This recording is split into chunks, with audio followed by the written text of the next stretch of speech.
Bismillahirrahmanirrahim. Assalamualaikum warahmatullahi wabarakatuh. Alhamdulillah, wassalatu wassalamu ala Rasulillah wa ala alihi wa ashabihi wa man walah, amma ba'd. Di sini ada pertanyaan-pertanyaan yang kemarin ketika kajian muslimah hari Ahad di Masjid Imam An-Nawawi, Perumnas Cibeber Blok F. Ada yang belum sempat terjawab dan insya Allah saya akan menjawab di sini. Mudah-mudahan kita bisa merasakan manfaatnya bersama-sama ya. Pertanyaan yang pertama, ketika kajian saya ungkapkan bahwa Allah itu Maha Adil. Ya, kita sepakat Allah Maha Adil.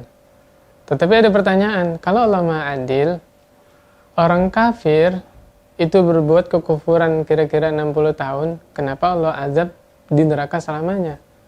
Kenapa nggak disiksa 60 tahun saja? Kan Allah adil. Begitu kan pertanyaannya. Kemudian saya jawab bahwa Allah itu menilai himmah seseorang. Niat, keinginan. Orang-orang mukmin, mereka beribadah di dunia mungkin hanya 60 tahun atau 50 tahun saja. Tetapi Allah berikan surga, menikmati surga orang-orang mukmin selamanya. Karena memang himmah orang-orang mukmin ingin beribadah kepada Allah selamanya. Jadi 60 tahun atau 50 tahun itu hanya perwakilan saja. Sudah cukup.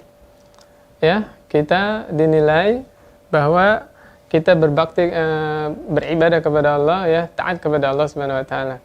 Jadi intinya yang dinilai adalah keinginan seseorang atau himmah seseorang. Begitu juga orang kafir. Walaupun mereka beribadah kepada selain Allah, menyekutukan Allah hanya puluhan tahun, tetapi jauh di dalam hati mereka, mereka ingin menyekutukan Allah selama-lamanya. Jadi cukup 60 tahun itu yang mewakili niat dia ingin menyekutukan Allah selamanya. Akhirnya Allah adab di neraka selamanya. Nah, ini ada pertanyaan, bagaimana dengan orang kafir ya, yang Allah beri hidayah, kemudian dia bertobat, dia masuk Islam. Nah, maka ini kaitannya adalah dia sudah tidak kafir lagi. Orang kafir mungkin di penghujung hayatnya ya, 2 hari, 3 atau 1 hari sebelum meninggal dia masuk Islam, tobat, kemudian meninggal. Itu adalah karunia dari Allah Subhanahu wa taala. Dan ketika dia bertobat, dia masuk Islam, sudah ada di dalam dirinya niat untuk beribadah kepada Allah selamanya. Maka masuk ke golongan orang-orang mukmin, orang-orang muslim ya, yang masuk Islam kemudian beribadah kepada Allah. Kemudian pertanyaan berikutnya, bagaimana menghadapi seseorang yang suka menghakimi orang lain dengan apa yang dulu ya, artinya mungkin ada temannya dulu masa lalunya kurang baik ya. Ini orang tajasus namanya. Tajasus, apalagi orang tersebut mudah menyebarkan hal-hal mengenai temannya ini yang belum tentu kebenarannya ya, disebarkan. Na'udzubillah min dzalik. Jangan kita menjadi orang seperti demikian. Mencari-cari kesalahan orang, mengorek-ngorek masa lalu orang. Jamaah sekalian, kita semua punya masa lalu, ya. Tidak semua orang masa lalunya baik. Banyak kisah-kisah yang dulunya mungkin perampok, pemabuk, kemudian Allah beri hidayah. Bahkan ketika dia menerima hidayah, dia bersyukur kepada Allah atas hidayah tersebut, orang tersebut jadi ulama. Ada ulama-ulama yang dulunya masa lalunya kurang baik. Nah, demikian juga pada kaum muslimin secara umum, haram kita mencari-cari kesalahan saudara muslimnya, apalagi mengorek-ngorek masa lalu seseorang. Bisa jadi orang tersebut sudah bertobat, kemudian Allah terima tobatnya, yang kita malah mencari-cari kesalahan orang lain, mengorek-ngorek masa lalu yang tidak baik bagi orang lain, saudaranya, malah kita yang nanti berdosa dan disiksa oleh Allah Subhanahu wa taala ya. Ini bukan akhlak seorang muslim. Ini bukan akhlak seorang mukmin. Hendaknya kita menyibukkan urusan diri pribadi. Betapa banyak dosa-dosa yang telah kita lakukan dan kita belum bertobat atas dosa tersebut. Kita belum beristighfar atas dosa-dosa yang telah kita lakukan. Maka lebih baik kita mengurusi dosa kita masing-masing daripada mengurusi urusan orang lain. Na'udzubillah min dzalik. Ini ada yang pertanyaan, Ini di luar tema ya. Ada seorang istri sering dipukul oleh suaminya, na'udzubillah min dzalik, diusir dari rumahnya, bahkan dibilang cerai. Ini pemandangan yang miris, ironisnya banyak terjadi di kalangan kaum muslimin. Sebabnya apa? Sebabnya banyak di kalangan kita, di kalangan kaum muslimin yang menikah tanpa ilmu. Padahal menikah itu adalah ibadah. Dan kata Imam Al-Bukhari di dalam sahihnya, al-ilmu qabla al-qawli wal amal. Hendaknya kita berilmu dulu sebelum kita berkata dan berbuat. Termasuk menikah, ini adalah ibadah yang begitu agung. Yang ibadah ini waktunya lama. Yang kita orang-orang mukmin ketika menikah inginnya sehidup sesurga, ya. Sampai di surga kita masih pasangan suami istri. Nah, bagaimana dengan hal yang begitu panjang, puluhan tahun kita jalani di dunia, dia tidak ada bekal sama sekali. Akhirnya terjadilah apa yang terjadi. Banyak orang-orang para suami yang ketika emosi mudah melontarkan kata-katanya kepada istrinya, yaitu kata-kata cerai, talak, dan sebagainya. Na'udzubillah min dzalik. Nah, ini yang ditanyakan, apakah rumah tangganya masih halal? Ya, apakah statusnya istri tersebut masih sebagai istri suami tersebut yang sudah bilang cerai? Ini pertanyaannya secara umum, belum tafsil, ya. Artinya nanti seorang suami yang menceraikan istrinya, itu nanti ada namanya jatuh talak satu, ya. Kalau memang dia menceraikannya satu kali doang, kemudian belum sampai masa iddah, ya, dia berkumpul lagi, rujuk, maka masih suami istri. Nah, tapi nanti lain halnya kalau sudah diceraikan, misalnya talak satu, kemudian lewat masa iddahnya, ya, kalau nggak salah 3 bulan ya masa iddahnya itu harus akad kembali, akad ulang lagi, walaupun baru talak satu, karena sudah lewat masa iddah. Tapi kalau belum lewat masa iddah, cukup berhubungan suami istri, itu sudah dianggap rujuk, ya. Ini bahasanya panjang ya, nggak bisa dibahas di sini karena di kitabun nikah pun ada bab talak, bab tersendiri, nanti ada tafsirnya lebih lanjut ya. Ini perlu diadakan kajian khusus untuk masalah rumah tangga ya, masalah pernikahan, masalah perceraian itu dibahas secara ilmiah di dalam kajian rutin kalau bisa ya. Kemudian pertanyaan berikutnya, ini ada seseorang kalau dapat musibah, kemudian dia mengucapkan qadarullah saja, tidak bilang alhamdulillah. Nah, ini kan kemarin kan kita diajari kalau dapat musibah kita bilang alhamdulillah, baru inna lillahi wa inna ilaihi raji'un. Bagaimana dengan perkataan qadarullah? Ini juga bagus karena menyandarkan peristiwa atau takdir itu kepada Allah Subhanahu wa taala. Tidaklah kejadian ini bisa terjadi kecuali atas kehendak Allah Subhanahu wa taala. Ini bagus. Ini menandakan adanya di dalam dirinya iman terhadap takdir, ya. Iman yang keenam ya, itu wajib. Sehingga peringatan para ulama bagi orang-orang yang mengingkari takdir ya, itu dibilang majusi hadzal ummah. Majusi hadzal ummah atau hadril ummah ya.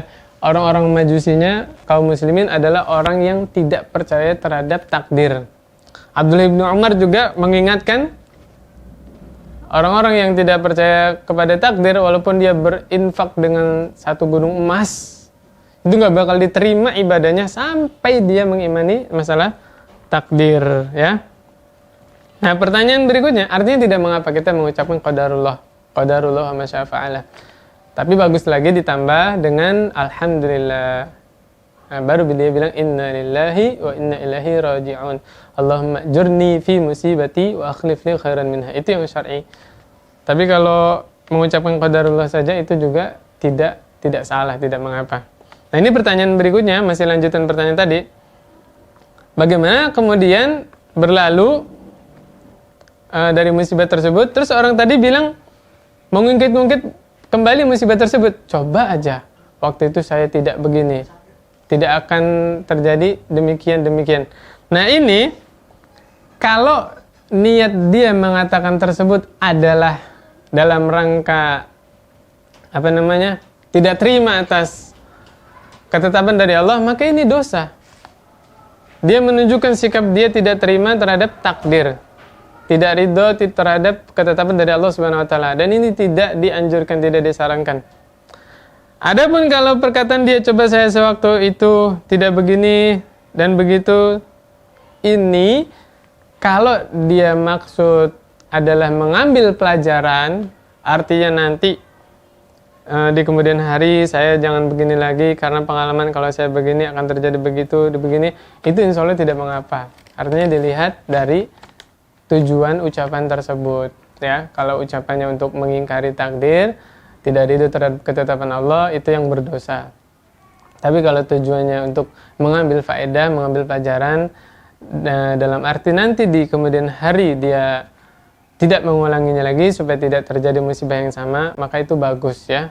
Karena di dalam Al-Quran kita sering diperintah oleh Allah untuk mengambil pelajaran atas segala peristiwa yang telah kita alami atau semua ilmu, kisah-kisah orang terdahulu, kemudian kita ambil pelajarannya. Nah, kemudian ini juga ada pertanyaan, ya. Bagaimana menyikapi kalimat dia lebih baik daripada saya? Ini bagus, menunjukkan dia itu tidak sombong, dia tawadhu', ya, rendah hati. Cuma kata si penanya ini, dia berkata kalau anggapannya demikian, menganggap saudaranya lebih baik daripada saya, nanti konsekuensinya akan merasa kita lebih rendah daripada daripada saudaranya itu. Tidak mengapa, ya. Bagus orang merasa rendah hati, merasa tidak lebih baik daripada saudara, itu bagus. Ketimbang dia merasa lebih baik daripada saudaranya. Na'udzubillah.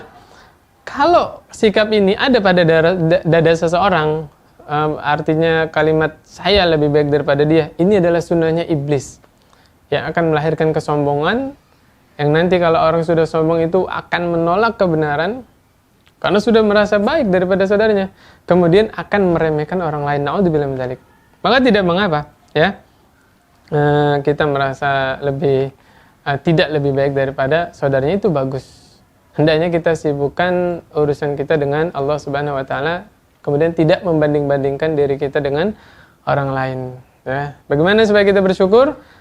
Rasulullah SAW menganjurkan kita untuk melihat orang yang lebih rendah daripada kita atau orang yang di bawah kita, mungkin dalam masalah kesehatan, mungkin dalam masalah ekonomi dan yang lain-lain, supaya kita bersyukur kepada Allah dan hendaknya kita tidak membanding-bandingkan keadaan kita dengan saudaranya.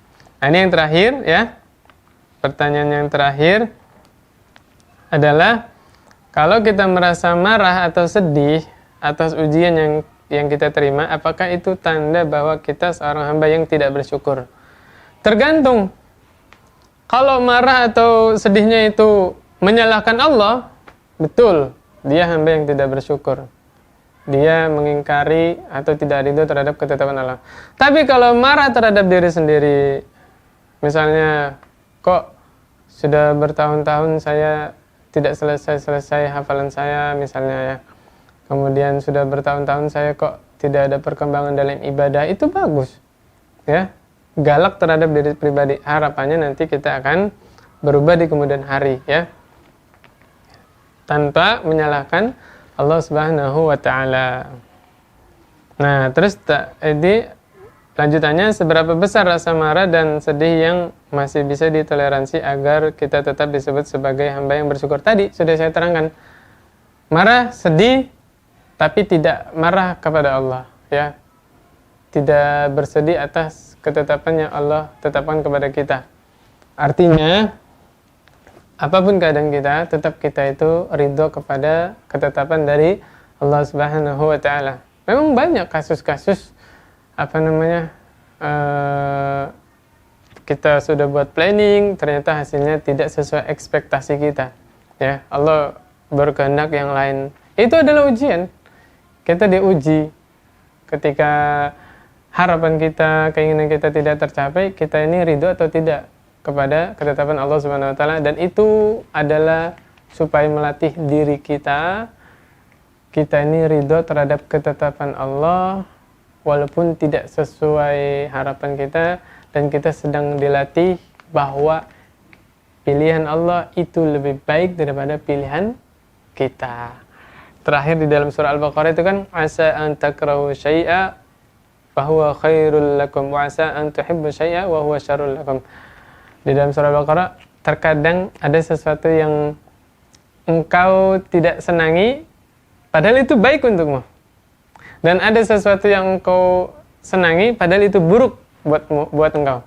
Contohnya apa? Sesuatu yang kita tidak suka tapi itu baik untuk kita. Orang yang sedang sakit kan malas disuruh minum jamu atau minum obat ya, yang pahit misalnya itu kan, padahal itu baik untuk kita. Demikian. Sebagian orang juga enek minum madu ya, karena terlalu manisnya itu, padahal itu baik untuk kita. Nah, sadaqallah, benarlah firman Allah Subhanahu wa taala yang mengatakan terkadang kita membenci sesuatu padahal sesuatu itu baik untuk kita. Dan sebaliknya, terkadang kita mencintai sesuatu padahal sesuatu itu buruk untuk kita. Contohnya apa? Sebagian kita ada yang masih senang main HP. Seneng kan? Suka main HP. Sampai larut. Mungkin sampai lewat jam 11, lewat jam 12, sampai subuhnya kesiangan. Sampai nggak sempat sholat malam. Nah, itu buruk buat kita. Kita mencintai sesuatu yang sesuatu itu ternyata buruk untuk kita. Nah, ini sangat real ya contohnya. Ya mungkin hanya ini saja. Saya sudah berusaha menjawab pertanyaan yang saya janjikan ketika kajian Tabligh Akbar Muslimah pada hari Ahad yang lalu ya. Kurang lebihnya dari saya itu, saya menyadari bahwa banyak kekurangan dari diri saya pribadi, terutama ilmu yang saya dapat sangat terbatas. Nanti bisa ditanyakan lagi ke ustadz yang lain supaya lebih paham lagi atas penjelasan pertanyaan yang diajukan tadi.